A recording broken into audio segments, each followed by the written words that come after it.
beautiful people. So happy Christmas, happy New Year, all that stuff that's coming up, and I hope you are having a great time. Full moon today, really early this morning. I did a reading very early on. Oh, that's supposed to be upside down, which was this King reversed of Pentacles, the Page of Swords, and the Wheel reversed. So let's just take a quick run through of these three cards together and maybe bring out some of the stories which may translate in some type of great advice for us in our lives right now. I've been diving into it a little bit personally, and yeah, definitely seen some stuff that's important. First of all, the Major Arcana reverse card. So this is about change, about movement, about the wheel that turns, and the reversed wheel of turning is this, maybe this downward swing, this movement into into a more energetically downward energy, and energetically coming down to earth on one front, but also maybe a lowering of vibration, which doesn't always feel very good. This reverse wheel is also sometimes, because this energy doesn't feel very good, the resistance that might come up and resistance that we might feel, stubbornness, stuckness, stagnancy, and this general inability to feel like things are moving in the right direction. And so we have this, and the Major Arcana, I mean, because it's the Major Arcana in this three card reading, it kind of speaks about the overall, hey, how can we get the wheel moving again? How can we allow the flow to, allow ourselves to be in the flow and to not resist it? How can we welcome that downward energy, welcome that grounding, earthing energy? And what does that actually mean, that earthing energy? We've got the King of the Earth here, reversed, and these two being the reverse cards, they're going to mirror each other. They're sandwiching this wonderful page in the middle. And the King is this reversed earth energy, and a very mature, strong, grounded, but maybe over-rooted energy. And it's when we get a little bit over-rooted in our habits, over-rooted in certain actions and ways of doing things. And he calls upon us to say, hey, is this the mature way that we can interact with other people in our lives? Are these the best actions for us? He's the protector and the provider, so these questions come up. And he's supposed to be protecting and providing for all the pages, and the page or the inner child inside of us. And so his role inside of us is this provider energy. Are we providing for ourselves in a mature way that we're satisfied with? Is there something in the opportunities that we are shepherding our children or our inner child into, the habitual ways of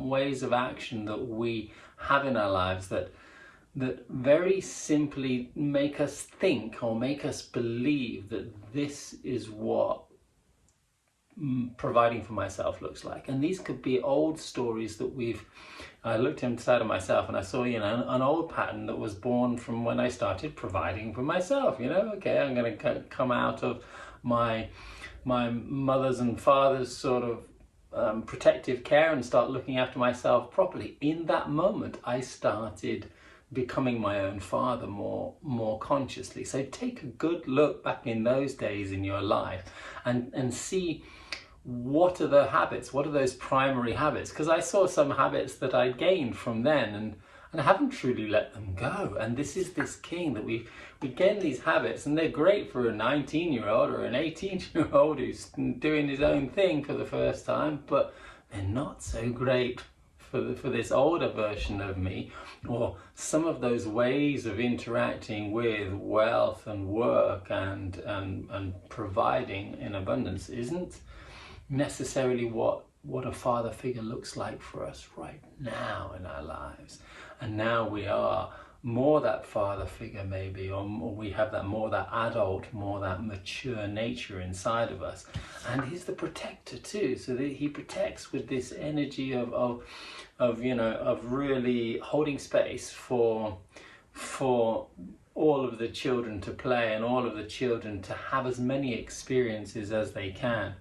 And so another great question comes up and says, hey, are we holding space in the best way for ourselves right now? And what that means is, are we allowing ourselves to be, and primarily to be, a free thinker? Are we allowing ourselves to change our minds? Are we allowing ourselves to dream big?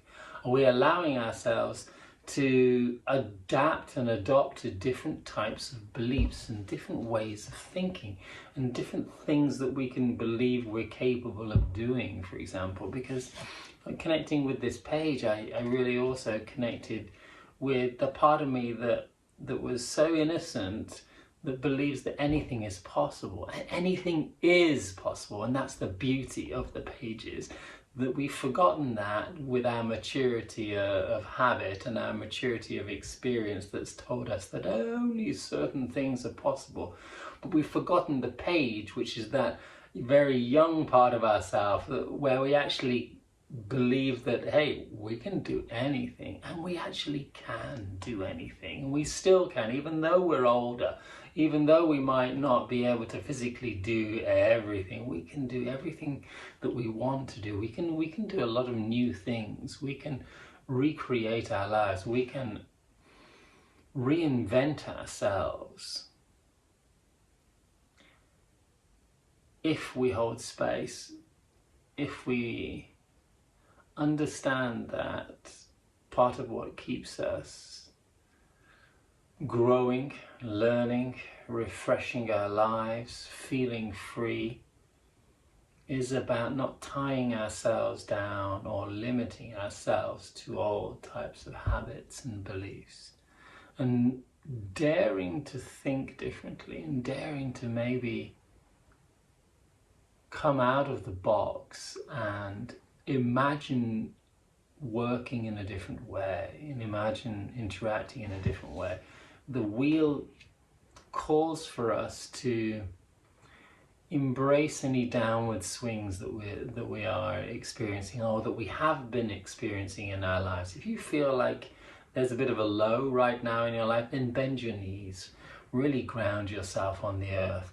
Tell yourself, okay, I'm at the bottom right now. This is the bottom for me, and I'm ready to bend down and really crouch down as low as I can, feel the earth, recognize where I am, accept where I am, and jump right back up and start this wheel moving upwards. Not that the downward swing needs to be judged as wrong or bad, but more accepted.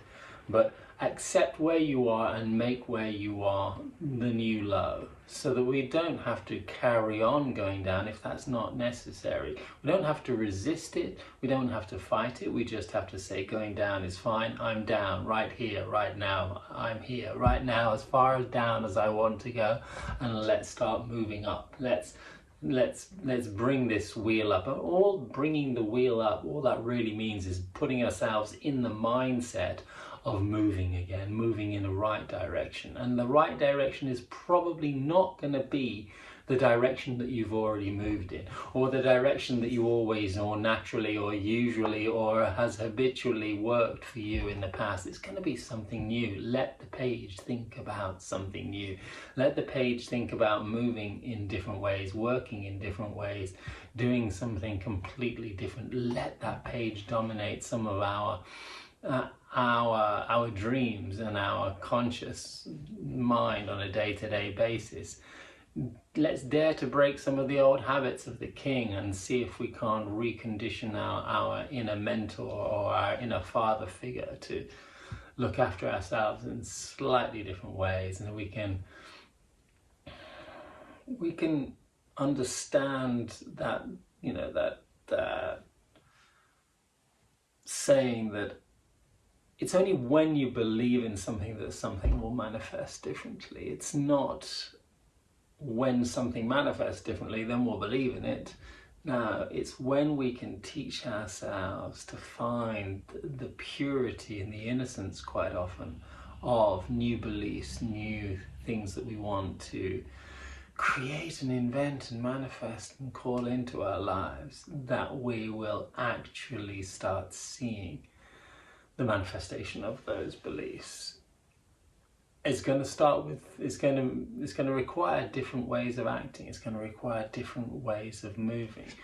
Ask yourself about your stubbornness, asking yourself about what rigid patterns might not necessarily look like the modern version of looking after yourself, protecting and providing for yourself. Recognize that the downward swing that you might have been in is a low from which you need to go, and to earth yourself, to root yourself, to feel your feet flat on the floor, to feel your body in the dirt, in the mud, so that you can jump up, so that you can stand up strong, so that you can lift yourself up.